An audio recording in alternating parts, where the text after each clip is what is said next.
Hey everybody, welcome back to another day. Thank you so much for joining me. I wish I had better dance moves for you guys. Sorry about that. Well, but not sorry about that. I just throw it in there because I think it's awesome. I think it's fun. I think everybody should stop for a second. Take 10 seconds to dance. It's crazy how it will put a smile on your face, like no matter what. So anyways, today is day 2 of doing the waterfall technique. Yesterday was interesting. I've been trying to think of like what could I have done differently. So I think I am gonna try putting a base coat down. Let's see what happens with that. And also second, I'm gonna layer the paints in the cup a little bit thicker than I did yesterday and see what happens with that. So just change a little something every day until it works. Let's do some painting. All right, I'm using that cup. I still had some left over from yesterday. The cup of white with floetrol instead of the glue mixture. So I am gonna use that some more.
I was trying to torch to get rid of some air bubbles I was seeing. And then I was like, I wonder if I can like strategically place these cells. This kind of sucks that it went all the way down to the canvas, but that's okay. We'll just let it be. At first I wasn't too sure about putting all these greens together. And as I was tipping or tilting it, I was like, I really don't know if I should have put all these greens together. These cells ended up looking pretty cool. I'm liking it.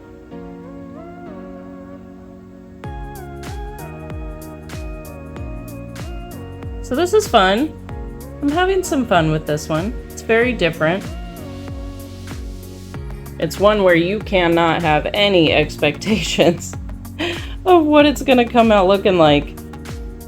This is very, very different. So these are super cool. I'm really, really liking these.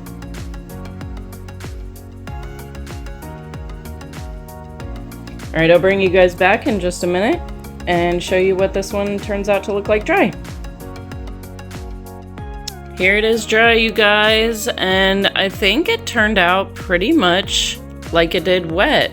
There's a couple spots I wish would have stayed as bright and cool, like these lines in here in these cells. Those were a little bit brighter when it was wet. And these cells looked a little cooler when they were wet. Still look pretty cool though.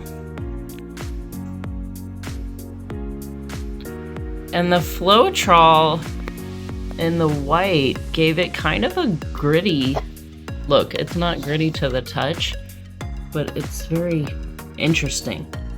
The texture effect that the floetrol gave it. Kind of wish that I wouldn't have used it.